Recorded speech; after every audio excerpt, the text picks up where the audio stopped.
We'll take up the second case on our docket, Suzuki Motor Corporation versus Winkler. Counsel?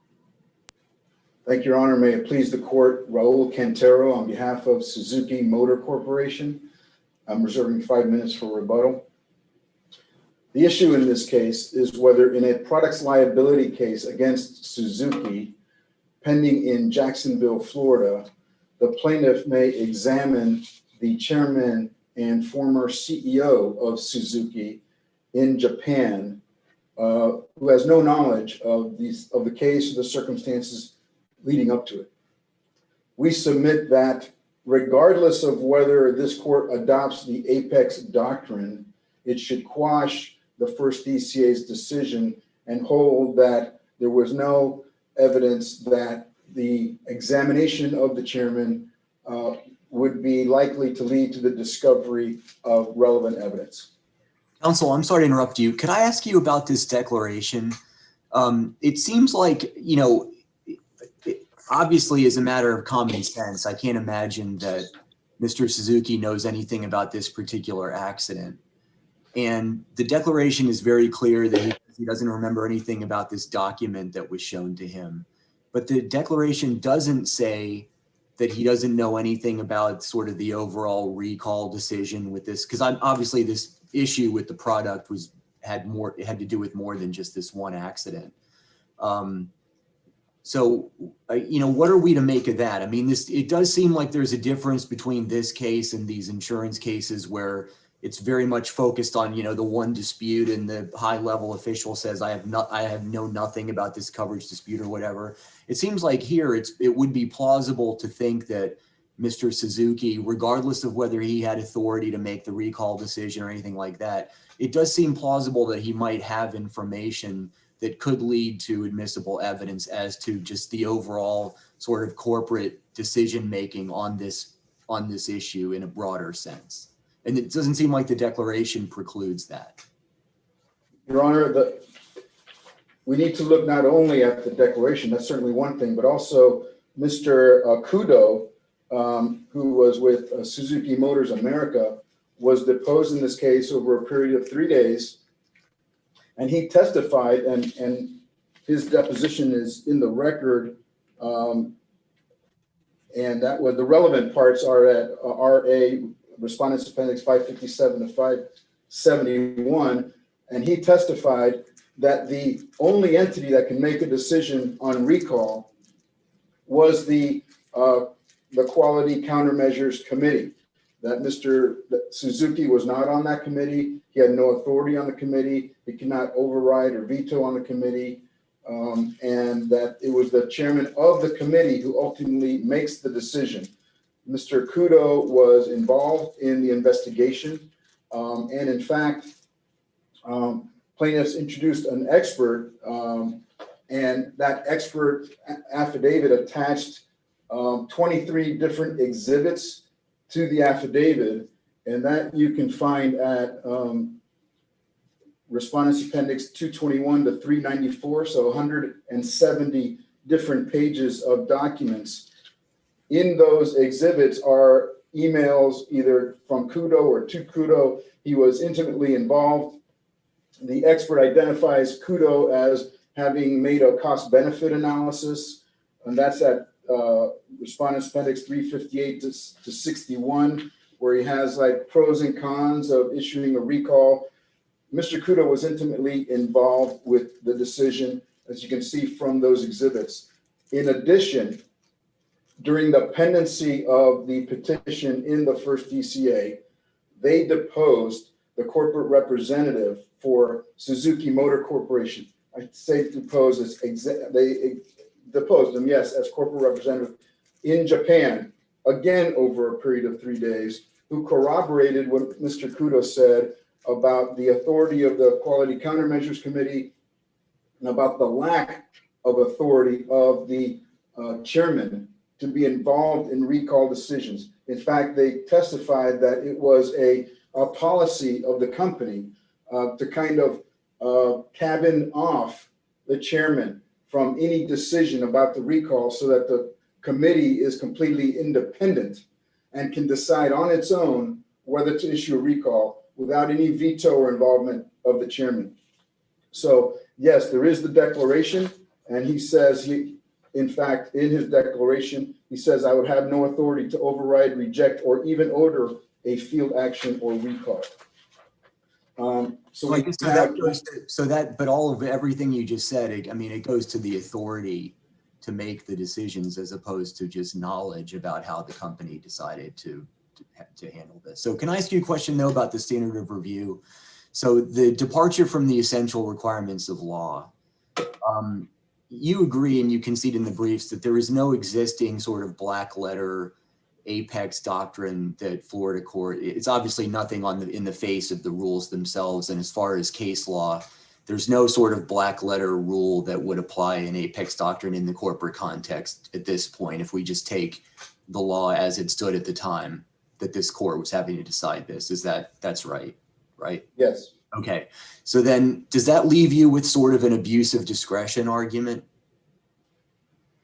I mean, how do you get to the departure from the... I think, well, this is how I get there, Your Honor. And let me just talk a little bit about two cases from this court. The first is Martin Johnson versus Savage, which I'm sure you're familiar with, which even back then in 1987 said that discovery orders have been traditionally reviewed by certiorari. So even 33 years ago, this court considered it a tradition that discovery orders were reviewed by certiorari. Second, in 1995, Allstate versus Langston quashed a district court order. And I want to quote what it said. It quashed the district court's opinion, quote, to the extent that it permits discovery even where it has been affirmatively established that such discovery is neither relevant nor will lead to the discovery of relevant information. Subsequently, other district courts of appeal have taken up that language and have held in discovery orders where there is no extant law, no case on point, but we do have the rules of procedure, which also are established law. As courts have said, it's not just a case on point, it could be a rule on point. And district courts have reversed discovery orders where the discovery was not reasonably likely to lead to the discovery of admissible evidence. When that happens, then there's a departure from the essential requirements of law. Basically, because under the circumstances, you would say that it seems so unlikely that it would, or it's so clearly shown that the deposition or whatever the discovery wouldn't lead to the discovery of admissible evidence, that it's an abuse of discretion not to enter the protective order. I mean, isn't that essentially what the court would be concluding? Yes, except I think couched in the language of a departure from the essential requirements of law, which courts have equated in the discovery context, abuse of discretion with such a departure. And there have been cases that have done that in this very context. In fact, as I'm sure you know, we cited General Starr versus Atlantic Hospitality from the 3rd DCA, which also quashed in the corporate context, and I think you referred to it earlier, Justice Muniz, in terms of the insurance context, where the president was set to be deposed. He had no knowledge of the case. The 3rd DCA quashed that order because it was not reasonably likely to lead to the discovery of admissible evidence. So it did so without adopting the Apex Doctrine. It said, we don't have to issue so broad a ruling in this case when we can simply apply the rule. And in terms of what's at issue substantively in this lawsuit, isn't one of the claims sort of going to kind of what the corporation knew about the alleged defect in the product and the decision to recall and the related decision of whether to warn and all that? And isn't it plausible that Mr. Suzuki could know about those things? I mean, he certainly doesn't disclaim knowledge of it in the declaration. Your Honor, if we needed the president of a company to testify about the company's knowledge every time there was a case, then there would always be the president of the corporation being deposed. Right. What you need is a corporate representative. Right. As a policy matter, I'm very sympathetic to what you're saying, but I think that for better or worse, it seems like there's two paths that you have. One would be sort of a kind of addition to the normal rules of discovery in the form of an apex doctrine that would sort of say, notwithstanding the fact that, if we just look sort of in the abstract at what you're allowed to discover and whatever, sure, you could go to the CEO, but we're going to say as a matter of law that essentially to cabin trial court discretion, they have to require parties to start somewhere else first.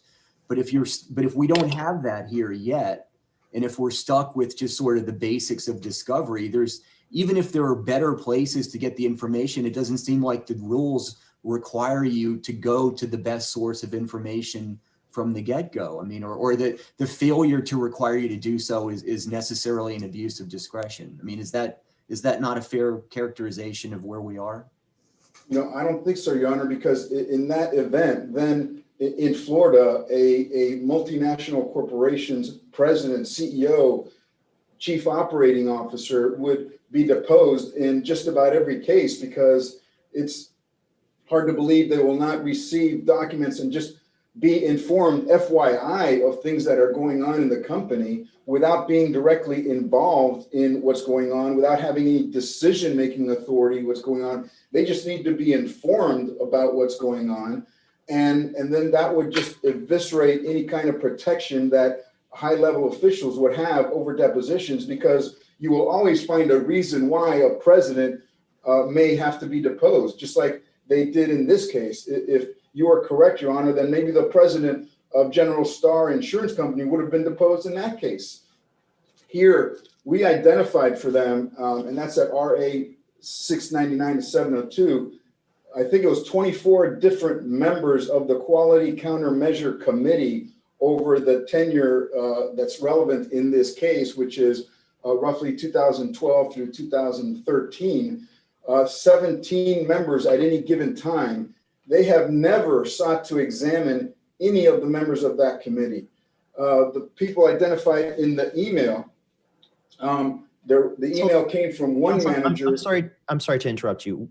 If one question I have is, if we were to agree with the idea that it is sort of a per se abuse of discretion to not have the apex doctrine in place, how broadly is it your position we should be adopting the rule? Is it to the singular CEO of the global enterprise? Or, for example, of those 17 members on that committee, would any of them be covered by the apex doctrine in your estimation? They would not, Your Honor. I think that the apex doctrine traditionally has been applied to officers and directors of the company. So the C-blank-O of the company, COO, CEO, CTO, CIO, the general counsel, members of the board of directors, the chairman of the board of directors. I haven't seen it applied to anybody other than that. And when you go below that, then it's likely that they would have knowledge, may have been directly involved. So I think the likelihood is much greater. The way also that the court can adopt it, in which which happened in this case and in the Atlantic Hospitality case, is the proposed deponent or the party that is contesting the deposition must first come forward with positive evidence that this official doesn't have knowledge. And then the party seeking the deposition would have to show that this person has unique knowledge that nobody else has and that is necessary to prosecute the lawsuit. So like the argument that you're making about sort of the practicality, and again, I'm very sympathetic to it, but it seems like even if Mr. Suzuki remembered the memo, there would still probably be 500 other people at the company who would know a lot more, and who you, as a matter of policy, you would want the information seeker to depose first. So it just seems like what you're asking us to do, and again, and to Justice Coriol's question, it seems like the harder it is to even define what the apex doctrine is. I mean, obviously this would be an easy case if we had an apex doctrine because he is the CEO, but it seems like the more vague the rule itself is, the harder it is to say that it's a per se abuse of discretion not to follow a rule that we don't even, that one can't even really clearly define. Well, and that's why some of the cases from out of state that they have cited, while they do not adopt the Apex doctrine per se, they still reversed orders requiring the deposition of the Apex official under the circumstances of that case.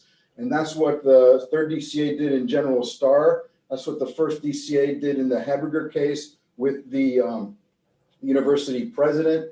And that's what this court can do is, and as I said, you don't have to adopt the Apex doctrine. You can say that in this particular case, the examination was not reasonably likely to lead to the discovery of admissible evidence. And I see that I'm running into my rebuttal time. I know the Chief Justice is about to warn me, so thank you. And I'll reserve the rest of my time for rebuttal. Thank you. Thank you. Counsel? Thank you. May it please the court, Shay Moxon on behalf of the respondent, Scott Winkler. I came prepared today, ready to start talking about jurisdiction, Apex doctrine, but I find it interesting that the petitioner's argument skips right over all that and wants to go straight to asking this court to directly reviewing the trial judge's discretionary decision on a discovery ruling where he weighed the evidence that was presented to him, the documents, heard the arguments of counsel, and he made a factual determination that this examination of Osamu Suzuki is likely to lead to relevant evidence. As a matter of fact, he even found that he is uniquely able to provide relevant information. And so the whole, what would be the basis for thinking that he's quote unquote uniquely able? I mean, obviously everyone has unique information in the sense that they have their own sort of personal perspective, but it seems like there's enough in the record here to assume that, he only would have the same sort of kind of observational type information that countless other people in the company would have. Well, as Your Honor recognized earlier, this is a decision concerning whether and when to initiate a recall that was discussed at the highest level of the company. And so Judge Saud was considering what the email and memo showed and concluded that Mr. Suzuki was at least involved in this decision to initiate the recall. And so there is relevance beyond his mere status as the chairman. And in some of the decisions that we decided, like Bridgestone, Firestone, Travelers v. Ford, even in jurisdictions that apply some version of the Apex doctrine, when there are issues of knowledge or motives at the highest levels of the company, that's when it becomes appropriate to examine top officials who may have knowledge about those matters. So given your failure though to even try to get information from all these other people on this committee who would obviously have a lot more sort of useful facts for you and information to lead to other things, I mean, why wouldn't this be sort of the classic case where you could infer from your failure to do that, that really the only reason why you're so relentlessly pursuing this is because to harass this potential deponent in the company? Well, Your Honor, that whole issue of whether we should have or why we didn't try to depose members of the committee, that was never developed out on the record. So I'm at a bit of a disadvantage to discussing that without going outside the record a little bit. And as a matter of fact, the claim that we didn't try to depose him, I mean, even that's not fully developed on the record. One interesting fact that I discovered preparing for this is that Mr. Kudo, whose deposition Mr. Quintero was just discussing, in his deposition, which was taken, the third volume, which was taken just a month before we initiated this process, he was asked, when did the Quality Countermeasure Committee, when did they first become informed of this? And his answer was October 11, 2013. That was the first time that committee knew about it. And so, and that's just by way to show that there's a lot of confusion about who we even would have known to depose. So at that point, this is just about 5 months before a trial judge enters his order, we're being told by Mr. Kudo that this committee didn't even know about this brake problem at the time. So there's just one fact in the whole picture of it. My understanding is that there are discussions between counsel behind the scenes, and we were led to believe that Suzuki was not going to consent to any deposition taken through the normal process at the embassy unless it was a corporate representative deposition. You tie that all in with the fact that any deposition taken in Japan takes months to set up, costs many thousands of dollars. It could run up to about $10,000 per deposition. All the burdens are discussed in the two cases I cited, J.C. Renfro and Sons and the Shaw order from November 17th, or excuse me, November of 2017. All just to say that, there's a very complex factual and procedural background to this. So one of the reasons I've asked the court to discharge jurisdiction is because this is such an unusual case where we don't have normal deposition procedures where anyone can just issue a notice and then the CEO either has to sit for deposition or there's a protective order. And then, trial judge can say, well, why don't you just depose some of these other people first? And you say, okay, I go do that. I mean, that's completely impractical here, where every single deposition is going to have to go through letterrogatory. There's going to be fights over the translation of the letterrogatory. That's going on now, as Suzuki pointed out in their reply brief. Things have to be set up months in advance. And, if we had a whole hearing where we could have developed, an answer to this question, well, why haven't you done some quality control countermeasure committee depos first? We'd have a whole record about that. But, I'm asking the court to step back, though, and look, what is its role here? This is where I started out with. Suzuki is asking this court to step in and directly review Judge Saud's finding of relevance based on the factual background of this case and the information, the evidence he was presented with. Judge Saud drew he reached his conclusion that there's relevant material information to be had here, and Suzuki disagrees with it because they think other evidence points in the other direction. That respectfully is not what this court is here for. That review was already held by the First District when they considered Suzuki's petition for certiorari and concluded that there's no departure from the essential of the requirements of the law. Well, but they're also asking us to try to lend some coherence to Florida law overall, which is our role. And why should the head of DBPR have more protection from a potentially, harassing deposition request than, the CEO of a company like this? I mean, it does seem, so could you address that? I mean, so obviously the cases have talked about government agency heads, but in terms of the underlying principles that led to the development of that doctrine, it seems like it would be hard to argue that those same principles don't apply in this context. Well, there are two key distinctions in the government context. First is that the decisions that adopted this, a variant of the Apex doctrine in the corporate context, government context, were driven largely by concerns for separation of powers.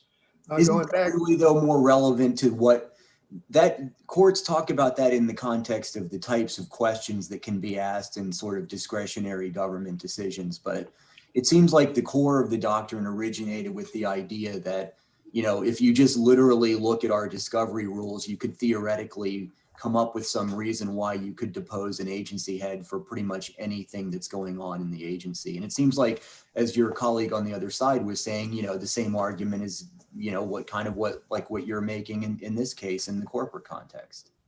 Well, respectfully, Justice Muniz, I have to disagree. There is actually, I reviewed all the government Apex cases recently, and there's not one mention of any rules of discovery in there that I could see. Just maybe a casual mention that somebody moved for a protective order.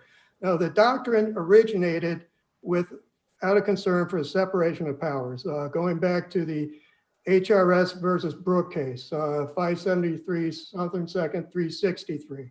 That case was addressing more trial testimony, but then in later decisions, the first district applied the same principles to depositions. And again, it was same concern, largely driven by a concern for deposition, separation of powers, where agency heads were being brought in to ask to explain their reasoning behind discretionary decisions or how they would have behaved, ruled in hypothetical situations. So there's a separation of powers concern that's not present in the corporate context. And then there's also a public policy matter, which is that those cases are all driven by also by a concern that if agency heads are subjected to too many depositions, that it would deter qualified people from wanting to seek those positions in government. Well, there's no public policy that drives courts to try to encourage employment as heads of private corporations. That public policy concern just isn't here. And that's one of the reasons why the Citigroup case and Florida Office of Insurance Regulation said that that the private context is distinguishable, that we don't have that public policy concern. Well, that's pretty, I mean, I think, you know, look, I think the more you talk policy, the weaker your position is. I mean, I think sticking to sort of the black letter existing laws, I mean, because it's really, it seems indefensible that you could have sort of one policy for an agency here and a policy that acts like we should be indifferent to, you know, potential, you know, harassment of people who are, you know, similarly potentially involved in everything that goes on, you know, literally in this case, all over the world. Well, I can only offer why those courts adopted that government apex rule, which has never been before this court before. This court has never really weighed in on that, whether that was correct law in the first place. But those government context cases, they're not based on any rules of procedure. Their origin are in the separation of powers concerns and this public policy of encouraging employment, neither of which applies here. What we do have in the corporate context, the private context, we have a set of rules that there's absolutely no way to discern in the text of any of these rules any basis to give special treatment to top officers of corporations when somebody wants to take their deposition. There's nothing in there that puts any burden on the person seeking their deposition to have to make this unique showing that the deponent will have unique knowledge that nobody else has, and that they've exhausted every other source of discovery. You know, the version of the doctrine that is phrased in this question, it would require exhaustion of all other discovery, even if the apex official has unique knowledge, which, you know, doesn't make sense. If it's unique knowledge, then why exhaust everything else? But so, you know, there's no basis in the rules, and really this doctrine is unnecessary. Yeah, at one point where I think we agree with Suzuki is that existing rules are sufficient to address this supposed problem, if it really is a problem, of potentially harassing depositions of CEOs and chairmen of the board. We just disagree on how that applies to the facts here. So my point being is that the current rules provide trial courts with all the tools they need to prevent harassing depositions and to make sure that you know, the wheels of commerce aren't going to be ground to a halt by calling every CEO and chairman in to sit for deposition over and over, and to make sure that the depositions are going to be reasonably calculated to lead to admissible evidence. But So aren't the facts here sort of the poster child for why maybe there should be more guidance for trial courts? Because really, it seems like the only thing that you're hanging your hat on for why there should be a deposition here is this, you know, the fact that this piece of paper was shown to this guy who probably sees a gazillion of these memos. And so there's nothing, you know, so to the extent that there's nothing in our rules that prevent that, then it seems like maybe there does need to be more meat on the bone of what the rules are. Well, it wasn't just that it was shown to him, but it was discussed with him. It was discussed with him, and reading the email afterwards, the email indicates that the managers involved with that document are apparently needing his signature for whatever purpose. The email says, today, when I handed the background material for the senior managing officer explained it to the chairman, came back with the chairman's signature. I'm sending the material with the signature. So they were waiting for his signature. Despite what he says about not having authority to approve it, it really doesn't stand to reason that whatever he might have thought or said when he reviewed this, that would be ignored by the company. And it would certainly have weight at trial. But again, I want the court to step back and, this evidence, it was weighed by the trial judge. He made this ruling. It's a discretionary ruling, and it's already been reviewed once by the First District Court of Appeal that found no departure from the essential requirements of the law. And so how does this case get up to this court? Well, they certified this question of great public importance, but the question that Suzuki would like that to be, whether this court should adopt the Apex doctrine, that's not a question that the First District ever passed upon. So it's a fundamental principle of this court's jurisdiction under Article 5, 3B4. It doesn't have jurisdiction to answer questions that were never passed upon by the district court.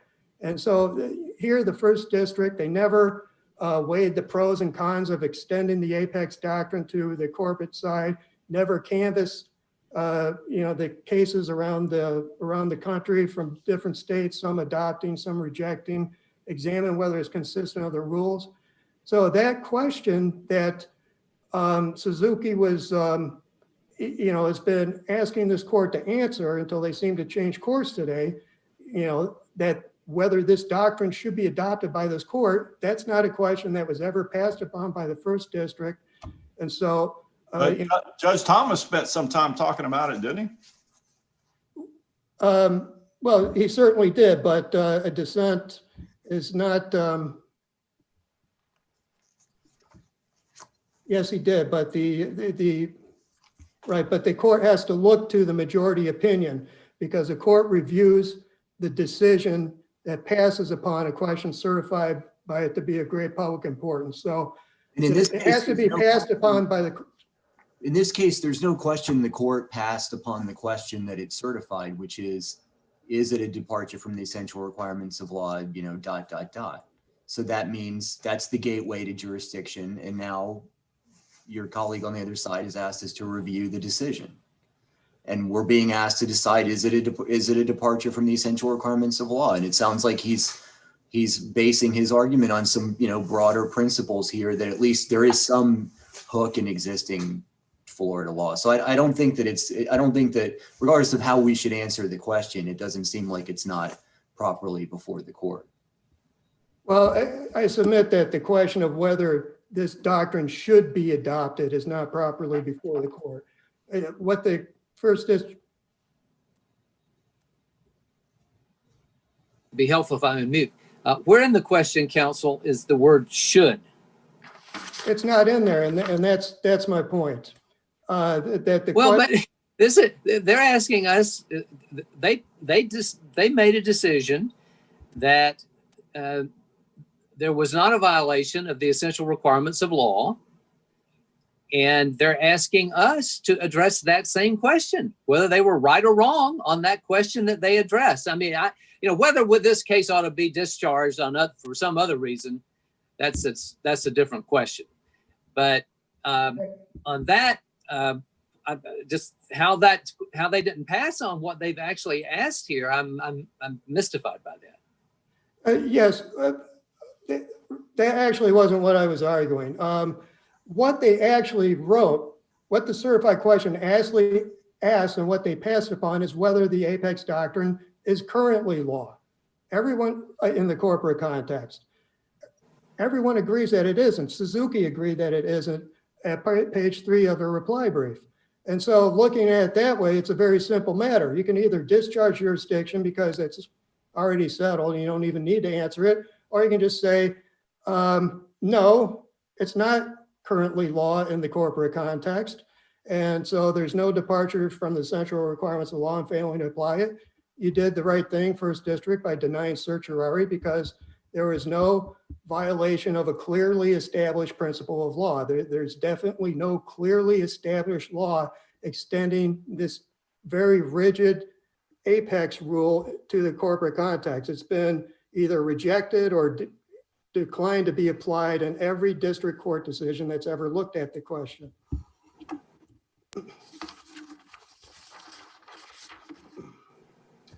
And I know I'm running low on time, but just to sum up,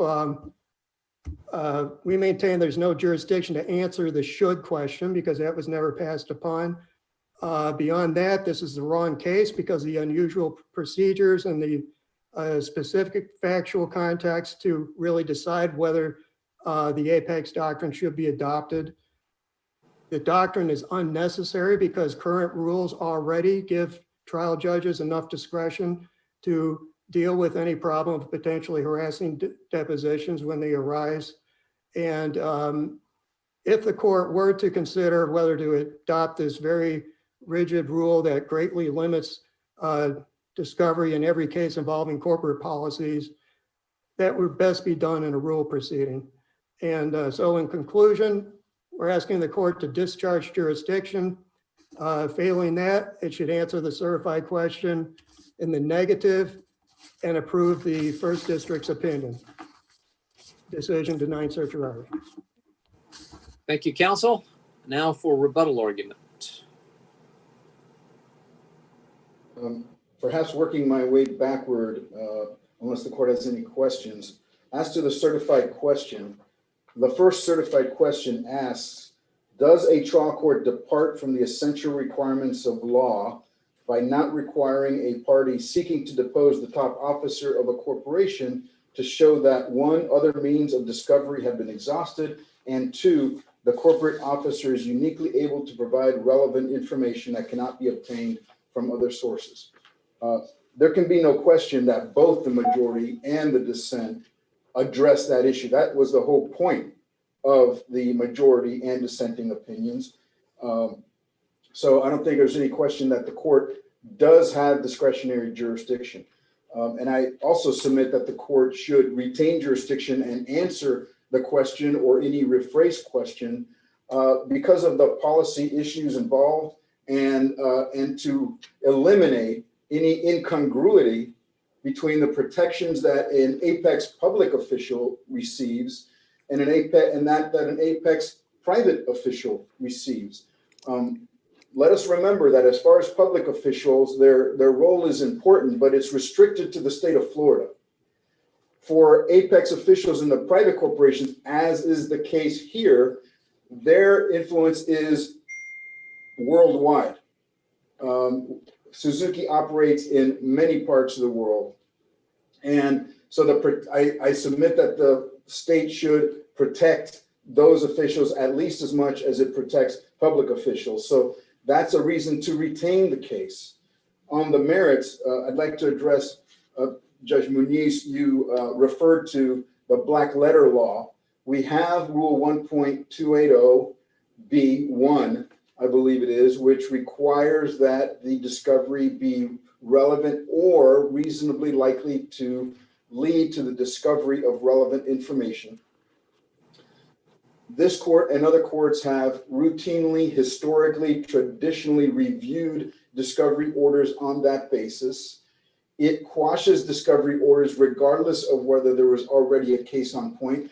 In the discovery context, if you need there to be a prior case, you probably would not decide 90% of discovery petitions for certiorari because they always involve unique, new factual circumstances. And so the courts do not say, is there established law on point?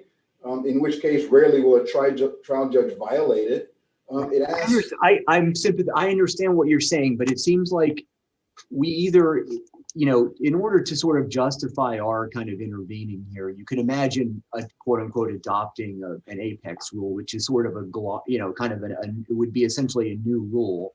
Or if we really were just going to say that, you know, given, you know, this declaration and what, you know, the corporate rep in this case said that, you know, this particular person's deposition, you know, there wasn't enough there to conclude that it would reasonably lead to the discovery of admissible evidence. I mean, that would be, I mean, would you agree that that would be kind of an odd thing for this court to be essentially issuing a micro ruling on something like that?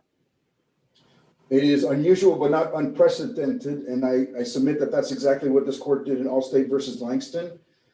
It's kind of what it did in Elkin versus Sykin, where it adopted the third DCA's 8-point plan, so to speak, for getting a financial discovery and other discovery from experts in a case. That was a case of first impression here.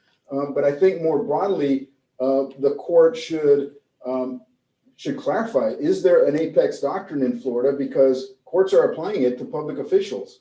And if there is an apex doctrine, should it apply both to public and private officials? I don't think the court should, I think it has the opportunity. But you concede, counsel, that if we make that declaration, it will be of the existence of an apex doctrine that applies in the corporate context. That will be newly discovered.